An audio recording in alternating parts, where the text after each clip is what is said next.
Side of the Ring focused on the story of the Sheik, Ed Farhat, who is one of the more influential wrestlers in the business, especially in the hardcore wrestling scene. Especially because he was starting to do the hardcore wrestling style back in the 60s and 70s. He wasn't the one who really truly popularized it to the level Eddie Gilbert did, because he and Jerry Lawler in that brawl, they were the ones that really made people realize this was something. But Ed Farhat started doing the hardcore wrestling style. This was during the 60s and 70s with him. And looking at his career, it's not as dark compared to the other stories, but looking into his entire life and his entire career in the hardcore scene and the stuff he had to go through, definitely qualifies for a Dark Side of the Ring episode. There were multiple takeaways I had from this, but the one thing that's clear is that Ed Farhat is a literal nice guy to his family, but he made a ton of bad choices in his life to make it a little chaotic than it should be. So when it comes to the beginning of his career, there were many names that Farhat was, that looked up towards, but the one that he really started looking up towards was a wrestler named Bull Curry. Now, Bull Curry was a popular wrestler in the 1940s. He still wrestled up until the 70s and 80s, if I remember correctly. But Bull Curry was really the first who started doing the hardcore wrestling in the 40s. It wasn't Farhat that started it. Bull Curry started doing the ECW hardcore style at the 1940s, which I did not know previously. And Bull Curry was so influential to Sheik that during his final years, the Sheik would even bring him into his Detroit Big Time Wrestling promotion. We'll get to that promotion in a second, but Bull Curry was very key for the Sheik getting into the business and wanting to perform like him. Something fascinating about Bill Curry, and this was me doing research, this was not mentioned in the documentary, but he got into so many fights with fans, and there were riots that were started by him. There was one event where he almost got killed during one of the fights. This happened in 1958. Curry was in the middle of a match with Pepper Gomez. This was, I believe, during his time in the NWA. This was in the mid to late 50s, so it would be around the time he was in the Texas region. He had a match with Pepper Gomez, and there was a fan who believed Bull Curry was this crazy lunatic going after, the favorites. So somehow this fan decided to smuggle a lead pipe, like some sort of steel or iron pipe, in the building, which I don't know how that's even possible to smuggle one of those in the arena, but this fan did it. And because of the world of kayfabe, he thought Curry was so crazy, he decided to attack this guy with a lead pipe, which just has bad idea written all over it, going up to a wrestler and hitting him with the pipe. Now, with Curry, him being legit tough, he no-sells it. He chases after this fan who tries to run away into the balcony. Curry catches up to him, and he beats the ever-living heck out of this guy. Just, the fan deserved it, because bringing the lead pipe and attacking him, yeah, that's asking for trouble. And what's interesting is the Sheik had to deal with these type of fans too. See the parallel I did? The Sheik had to get attacked by fans because they believed in his character. And Sheik was very, very, he made it important to protect the character in the world of kayfabe. He sat with all the heels when the faces and heels would get out to a get-together. He would always speak Arabic in public, especially when in hearing range. Because Sheik realized his gimmick was once in a lifetime, and he became one of the top heels in the business at that time. And he wanted to ensure that level of popularity and would stick. And one of the reasons why was to make sure everyone believed his character was real. But the problem is, a lot of fans are not the brightest. I'll be honest. I love pro wrestling, but some of the fans are not the brightest in the story, and they would attack these wrestlers. Like I said with the Bull Curry story, one guy tried to hit him with an iron pipe. So one time a fan snuck in. There are two stories that stand out. One time a fan actually snuck into the locker room to try to confront the Sheik and to get him to stop attacking these his favorite guys. So he got into a fight, and Sheik would always carry this knife with him to events and just to protect himself, because there were many stories of him getting stabbed previously. So when this fan attacked him, he decides to grab the knife, and he cut this fan. Like, I'm not talking about like a simple cut on the skin. Like, he cut him so badly, like his insides almost came out, and like you could see the bones in his body. That's how deep she cut this guy. And the crazy part is, the story of how they, made Sheik not get in trouble was that the fan fell through a glass window before getting caught by the police. That would never be done today. But Sheik would have probably gone into prison for if he did that today. But like, it's crazy. He would attack these fans. And there was another story where a fan brought a gun into the arena and mid-match was pointing the gun at Sheik and was about to fire a shot, but the gun jammed. And then when the police grabbed the weapon for testing and evidence to fire a second round, the bullet came out. Someone was watching over Sheik that day because the Sheik almost died. And for some reason, the gun just wasn't working. It was all jammed. I mean, it's common occurrence that, fans would sneak guns. I mean, this was mentioned in the JYD episode, but there was a fan who aimed a weapon at $1 Million Man, Ted DiBiase, for blinding Junkyard Dog. So there's plenty of stories of this happening. These nuts should be put in an institution if they do stuff like this. So the Sheik is obviously one of the top heels of the business. He's making all this money. At the time, he made around $400,000, which, if you do the math, it would equate to $2 million today. Especially now that he owned the promotion Detroit Big Time Wrestling. He basically named for his family members, his wife ran the day-to-day ops, and his father-in-law was named the boss. Meanwhile, he was the boss, but he wanted to make his father-in-law the boss so that, people, he would keep kayfabe. So, quite a neat trick there. And that promotion he owned was outselling the Detroit Pistons at that time. The Detroit Pistons, if you don't know, they're an NBA team. They got the Cobo Hall. They were the top sellers. They were selling out concerts, basketball, anything. They were the number one in the business. However, Sheik had a problem. He lived his life like a king. He spent more money. Once he made the money, he spent more of it than saved it. And I mean, they some of the details of the stuff he bought cars. He had around 100 different types of suits at one point in his life, jewelry, and even he built a 35-room mansion. He was spending all the money that he made, and to make things worse, he decided to even go to Vegas a lot of times because he had a really bad gambling issue. I wonder if the Pete Rose Betting Association will allow him to be a posthumous inductee in their association with all of his gambling issues. But point is, Sheik didn't save his money. And my best piece of advice, and I mentioned this on the last Ringside Rant podcast, it's not about what you make, it's about what you save. You can make as much money as you can, but as long as you don't save it or manage your finances well, you're going to be in a rough spot when you need the money. So Sheik also had a bit of an ego. He wanted to be booked in all the main events, and he took it to the extreme, and he would constantly win every single main event match that he had, except for one time. This was in 1967 when the Detroit riots occurred for around 4 days.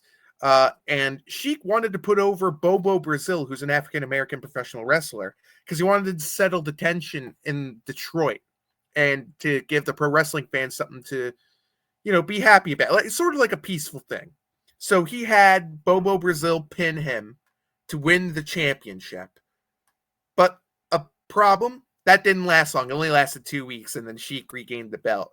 And the problem with Sheik winning all the time and being put in the main events just by himself is not a lot of people had interest in wanting to go to see the same old, Nobody wanted to see him go at these events, and they wanted something different. So they didn't want to go to the shows. And also didn't help that they were entering the 70s and the economy wasn't great, especially in the Detroit area at that time.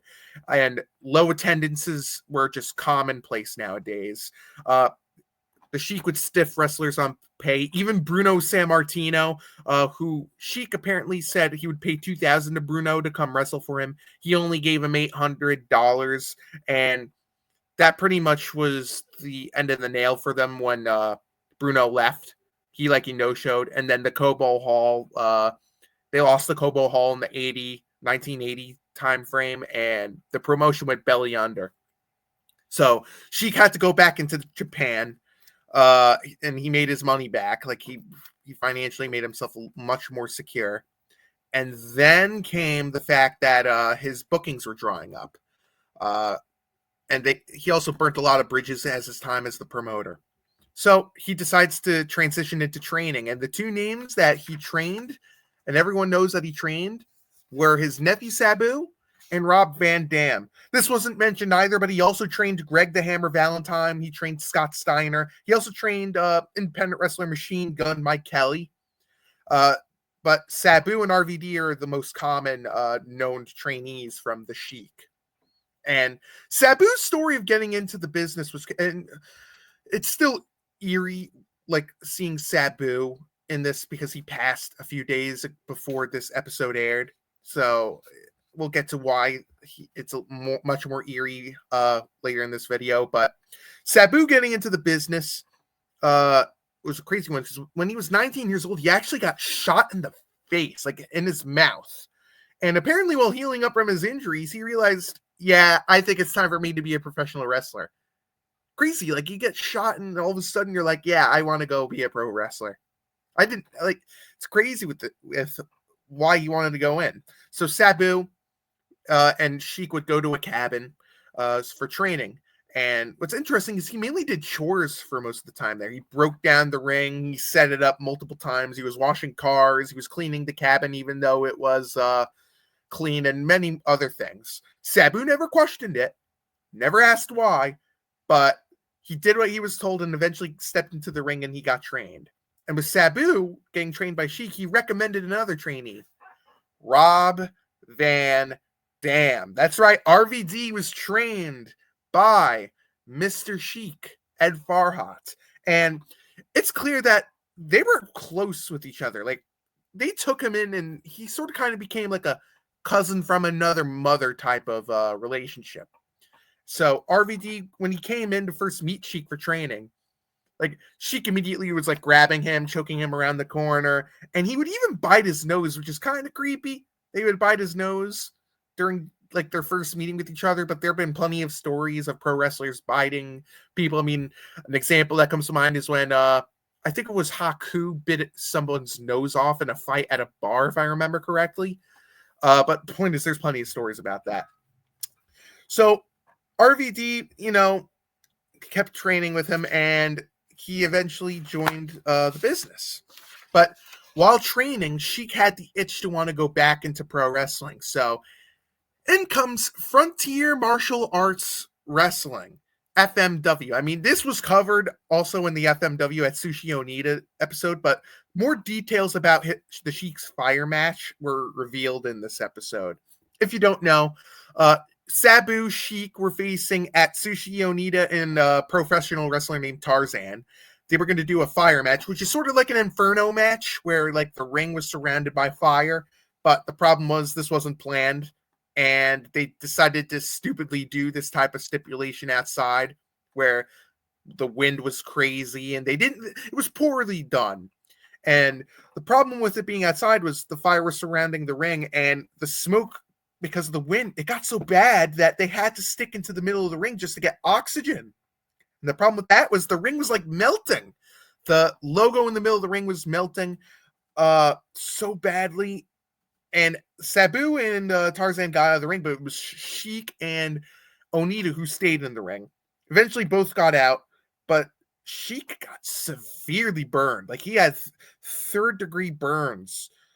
This wasn't mentioned. 60% of his body was burnt, which is a pain that I don't even want to know how he felt, because I know getting burnt is bad. But with 60% of your body burnt with third-degree burns, it's insane he continued the match, but it's the Sheik. Like, the Sheik, he was willing to do anything while hurt. And the crazy part is, even though he was burnt, even though Sabu was constantly throwing water over the Sheik's body, Sabu, like, if you watch the match, Sabu was carrying around like a whole bucket of water and just tossing it on him. And I think it's crazier that with Sabu, like, Sheik didn't like that because he wanted to do the fireball spot. And of course, that makes a lot more sense. Why not just create a fire, in the middle of a ring that's literally on fire? What could go wrong there? But they ended the match. The wake-up call for Sheik for ending his career came in WCW. This was in the 1995 Halloween Havoc pay-per-view. Sabu was facing Jerry Lynn, Mr. JL, I think was his ring name at the time. Sabu did a springboard moonsault and landed on Sheik, and the Sheik broke his leg. Like, it's crazy, like, how he even stayed at ringside to do the fireball spot while his leg was broken. But he worked through, and once that happened, Sheik realized he needed to stop, and he wanted to spend more time with his grandkids. And the thing that comes across with him is that Sheik really loved his family, and his grandkids speak about him glowingly, and that's awesome. That's awesome that he loved his family, and he wanted to love his grandkids. Now we get into the ending where Sheik passed away in 2003. He was dealing with so many health issues. I mean, he was in the hospital for the final 2 years of his life. He passed in 2003 due to a heart failure, and it was tough hearing his friends and family talk about it. This is where it gets eerie with Sabu. He actually talks about death and funerals at the time. He found out Sabu was about to have a match in, I think it was WCW, if I remember correctly. And it was Bill Goldberg that told him, sorry for your loss with the Sheik passing. But Sabu had to do the match, and that's what his uncle would have wanted. And, man, it's just tough hearing Sabu talk about death. And then he gets into funeral, because Sabu had to miss the funeral because of the matches he had to work. And here's what Sabu says about funerals. He says Sabu believes funerals are a way for those that are living to show that they care. It's eerie hearing him speak about this, with knowing now that he is no longer with us. He passed away a few weeks ago due to I think a heart issue, and it was just, man, rest in peace, Sabu. I really miss you, dude. He was a legend. So, of course, the Sheik eventually gets inducted into the WWE Hall of Fame in 2007. RVD and Sabu were speaking by posthumously inducting him. It was a little weird that RVD spoke more, but it was real. Sabu wasn't comfortable speaking, and so they had RVD speak for him, which I think was awesome. And it's hard not to ignore Sheik's importance in the business, because he did a lot of crazy stuff that is still being done to this very day. And he was so influential. I mean, he was the first to do fireball spots. He was the first to bring a snake in the ring. He was the first to do all this crazy hardcore stuff. And he was also the guy who trained Sabu, RVD, Greg Valentine. Like, it's super important knowing Sheik's story and his legacy. And this was a really well done episode. If you don't know anything about the Sheik, I strongly recommend you check this episode out. It'll be a little tougher because Sabu is in the episode, and it's going to be a little emotional for you watching if you were a fan of Sabu. But yeah, this was a well done episode from the Dark Side of the Ring crew. Next week episode is going to be on the Scream Queen, Daphne, former WCW and TNA pro wrestler. I got to be honest, that one's going to be such a depressing episode if you know her story. And like, I love TNA, I really do. I respect that company a lot more than I did a few years ago. But this episode on Daphne is very likely to paint TNA in a very poor light. Like, it's not going to be kind to TNA at all.